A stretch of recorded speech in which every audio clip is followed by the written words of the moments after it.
ሶፊያ መሐመድ በገቢዎች ሚኒስቴር የታክስና ጉምሩክ መረጃና ማብራሪያ ዳይሬክቶሬት የታክስ መረጃና ማብራሪያ የስራ ሂደት አስተባባሪ ነኝ። ገቢዎች ሚኒስቴር የመረጃ ማዕከል ኮል ሴንተር በተመለከተ አንዳንድ መረጃዎችን ለመስጠት ነው።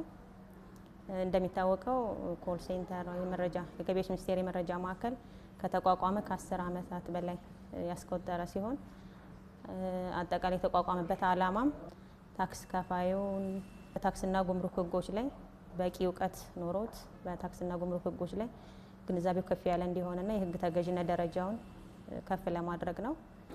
ይህም ደግሞ አጠቃላይ ገቢዎች ሚኒስቴር ከያዛቸው ስትራቴጂክ ግቦች አንዱ ነው።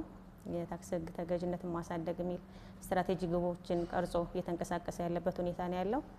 ይህንንም ለማምጣት ዋናው ስራ ግብር ከፋዩን ማስተማር አዌር ማድረግ ስለሆነ ይህንን በማስመልከት ነው ይሄ ክፍል የተቋቋመው።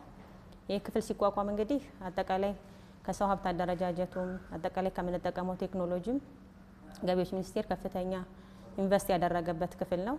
በሰው ኃይልም ስንመለከት አጠቃላይ የታክስ ህጎችና የጉምሩክ ህጎችን በቀላሉ መረዳት የሚችሉ የሰው ኃይል ብራንች ላይ ሰርተው ከፍተኛ ልምድ ባላቸው ባለሙያዎች የተዋቀረ ክፍል ነው።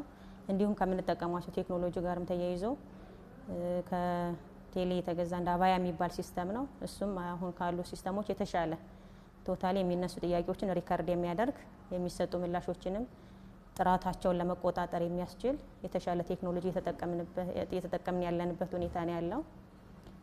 ሆይራስ አጠቃላይ የመረጃ ማዕከሉ የሚሰጣቸውን አገልግሎቶች በተመለከተ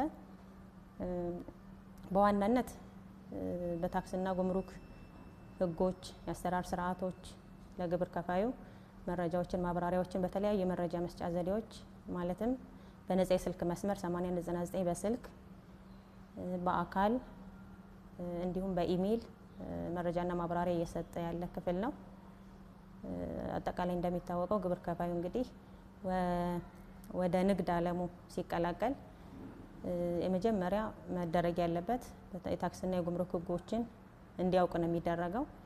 ይህንንም መሰረታዊ ዓላማ አድርጎ ነው ይሄ ክፍል እየተንቀሳቀሰ ያለው። አንድ ግብር ከፋይ ወደ ታክስ መረቡ ሲቀላቀል ኦር ደግሞ ወደ ንግድ ዓለሙ ሲቀላቀል የመጀመሪያ ከሬጅስትሬሽን ጀምሮ ከመመዝገብ ጀምሮ ፋይል ማድረግ አጠቃላይ ዲክሌር ማድረግ በወቅቱ ዲክሌር ማድረግ እና ሪፖርት ማድረግ የሚባሉ ግዴታዎች እንዳሉበት ማሳወቅና እነዚህን ግዴታዎች በአግባቡ